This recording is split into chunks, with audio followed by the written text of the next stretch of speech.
Welcome to another great episode here on ER Q&A, where you ask the questions, I make a video, and give you some value back. Now, today's question is from Will D, and he's all the way from Benin, and he is wondering how to build a business plan, okay? Now, this question is very important because it's very, very fundamental. It's very foundation building when it comes to a business. Any business needs a kind of a plan, needs an idea and a concept of where it needs to go. Now, we have different types of business plans, right? We have the kind of go do it startup, just let's go business plan, but also we have the very traditional business plan, right? And I'm going to be going over both of them.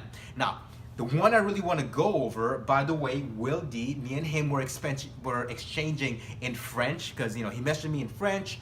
And I was like, I didn't say like, oh, I don't know French. I use Google Translator, and we've been communicating since then. So I hope this video is able to bring you value. We can still talk in the inbox in French, whatever language you want to speak. I'll translate it using Google.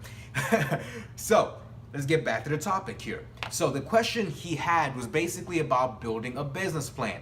And I'm gonna talk about the traditional way, right? The traditional way of building a business plan is basically you have an executive summary at the top, you have a business description, and then you have kind of a market analysis, which the market analysis can be kind of competition, it can be the how large the market is, the demand for it, different things like that. And then you have the kind of the operations and management, who is involved, what are they going to be doing, and then you also have the budgeting and the costs, basically going over how much it's going to cost to run and different things like that. So basically with the projected financials, how much is it projected to make, when are you going to be breaking even, when are you going to be doing X and that number, and then at the end a conclusion. Now that's kind of a basic general traditional business plan. Now I might have missed some couple of points in and there, that's why it's recommended you go and find some information online, because I'm kind of going off what I usually know and use, but I don't do a lot of business plans. I usually kind of use more of the startup mentality business plan.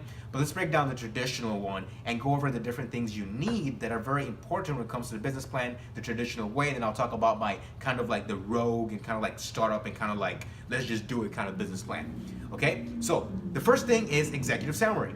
For your executive summary, you need to have a basic way to summarize the entire document. You need to summarize the entire document in a punchline way. Like, we are this X and that company. We are in this industry. This is what we're going to be doing. We're going to be disrupting this market. We are going to be targeting 1 million people. We're going to be kind of like a quick summary of what the entire document is going to contain. It kind of allows the investor or your partner or whatever it's going to be to get a good idea what's going on in your business. Now, the next part that's very, very important is actually knowing your customers. You have to know who your customer is. You have to know who the who is in the question of who, what, where, and stuff like that. And the reason why this is very important is because if you come to an investor and you're like, we're targeting the agriculture market in Africa, the investor's gonna be like, okay, what part of it? Who? Is it the farmers? Is it the people who are the consumers who eat the food? Even with that, what demographic is that? You have to be very specific, and as you don't have to be super specific, but you have to have a general idea of where that is headed. You have to be like, okay, we're gonna be targeting people in Kenya first before we even target people in Nigeria. Within Kenya, we know there's X amount of farmers. Within those X amount of farmers, we know X number can be able to actually have access to our product. Within those people who have access to our product, we know that this percent we're gonna be able to convert during this period of time. Do you see what I just did there? I just made the investor go from, oh, I wonder who it's gonna be, to like, yep, that's it. I can see how that person can use your product. Do you see what I just did there? And that's basically what you need to do in the kind of the market analysis and stuff like that. The next thing is you have to know who your competitors are. And an investor wants to know that. An investor wants to know, do you have an edge? Do you have an edge in your marketing plan? Do you have an edge in your product? Do you have an edge in different things like that? And the competitive analysis is not like, oh, you don't talk about competition because the investor is going to be shied away. No, investors love competition, because the first thing is, if you have competition, it validates there's a market. Okay? If there's people out there doing it, that means that there's a market. That means that you have a business and you can be able to grow and nurture from what's already there. So that's the first thing you want to do, is be able to kind of give the investor an idea, or your business partner an idea, who else is involved in the market and what are they doing and why are we better. And that's what you want to do in that section. Next thing is your financial projections. Now, When it comes to financial projections, as in other than your operation costs, you can be able to have a general idea what's going to happen. But as far as how much money you're going to make in X amount of period of time, projections are just projections. Investors know that, and you should know that as well. You can't. Here's the thing about projection when it comes to business plan. They're just projections. When you actually get out there and start doing business, it's either you're going to be doing really great or you're going to be way off the mark. And the reason why I usually tell people that, hey, you got to prepare for the worst and you got to prepare for the best. What about preparing right on the mark? Well, if you hit right on the mark, that's cool. But you have to be more, your business is going to be depending more on, let me put off this notifications here. Sorry about that. Phone is going off. Okay, there we go. It's on vibrate. I apologize for that. But basically, when you're really under projections, you know how to react and you know how to build upon that if you go really low. Now, if you go really high, you perform very well, you know how to react to that as well. So if you hit the projections right on, or you hit right kind of the middle of those two extremes, you'll be fine because you'll be able to know what to pull from when things are bad and when things are really good. So in your projections financially, just know that they're projections and the investor knows they're just projections. So don't be like, oh, we know that we're gonna hit millions of dollars by the end of the year. Chances that's not going to happen, right? So you want to make sure that on the projection section, you're very, very realistic, and also you're very, very optimistic. Let me repeat this: you're very realistic and very optimistic. You don't want to tell investors, oh, well, you see, we're so realistic and we're so conservative. We're just going to get $10,000 by the end of the year. Investors going to be like, $10,000 by the end of the year? Are you crazy? Are you crazy? Or by the next 10 years, 10, 20 years, are you crazy? You're going to be like, next 20 years, I'm going to be making $1 million a year. Okay? And also give realistic numbers to back that up. That's a better place to be in between projections and being very optimistic and also being very grounded with what numbers you can be able to hit. And the other part when it comes to a business plan is you really want to talk about what you have that's very unique, kind of going back to the whole, operations, like why your team is very unique and what business and market you're involved in. Different things like that will be very, very helpful in your business plan.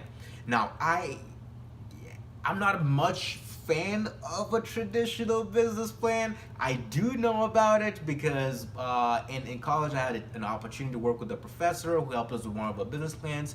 I was helping 2 other students with their startup, and I was able to learn a lot from that professor, right? He has a very successful business as well, so I was able to learn a lot from him, and that's how I know all those different things. Now, on the other end, I am a very fast type of entrepreneur. I just like getting straight to it. I'm not a huge fan of sitting down and writing every single detail before I execute. I'm the type of person who's like, I have a business idea, I have a general scope of who the demographic is, I know what I need to be doing. By the end of the week, I'm already executing. Now, the reason why I had the whole, we have the traditional business plan and we have the rogue, the just do it business plan. The just do it business plan is basically, do you know who? Okay, first of all, do you know the who's? Who are you targeting? Okay, who are you targeting? Who are you targeting? Okay, the what? What problem are you solving? Okay, what problem are you solving? And what problem are you solving for those people you say for the who's, right? And the next thing is where? Where in the world? Is it on the internet? Is it like, do you know what I'm saying? Oh, that was a little fancy. Do you see that? Just cleaning my glasses right in the middle of the video. I'm classy of me. Anyway, basically, you need to know those things, right? You need to know the who. You need to know the what. You need to know the where, right? Is it on the internet? Is it a brick and mortar? Like all those different things. And then like the hows. You need to know how you're gonna do it. How you're gonna get it to there and there and here, right? And the whys, like why are you doing it? Why is it a problem? So those are the different things that I look at in my own kind of like startup business plan, because if I know those things, I know what I need to do and I know what I need to execute. So if you're doing a traditional, you're going to look for investors, do a traditional business plan. But if you are just like, let's go, let's do it right now, I recommend you even do this one before you even do a business plan. Because here's the thing, if you tell an investor your business plan is based on what you've actually done in the market, your projections on sales, your projections on your costs are actually based on what you've done, an investor is going to be like, oh, you've taken all the guesswork out, right? Because a business plan is projections, it's a guess of what you're going to be doing. But a business plan is based on what's already happened. It's no longer just theory, it's actually factual. And you can be able to be like, okay, you guys spent $1,000 to get $10,000 back. If we put in $100,000, can we get $1 million back? Do you know what I mean? So that's the whole point of why I tell people like, hey, just go do it. and then create a business plan. Go do it. Go understand what's happening in the market, and then come make a business plan. Because you're gonna be able to reverse engineer the process instead of kind of going the other way around. When you reverse engineer a process, you're able to know each and every tiny thing that ticks and that adds up to the end results. And Will, that's my advice when it comes to a business plan, okay? And I want to provide the whole traditional and the rogue one because I feel like that's the two kind of tug of wars I have when it comes to creating a plan for a business. And I hope that was able to help you. I hope the tips did help you out. If you have any further questions, always feel free to inbox me on Facebook, and I'll try to get back to you as soon as possible and stuff like that. Other than that, thanks for watching the video, and this is the first Q&A question for Benin, so shout out to Will for sending that first question. And since he speaks French, bonjour. I was trying to think of what to say goodbye in French, but I took French classes when I was very young, but I didn't do too hot. You know, I know like bonjour, mademoiselle, that's about it. And well, my sister Dawn, she's fluent in French. She went to French instead there, so she knows French.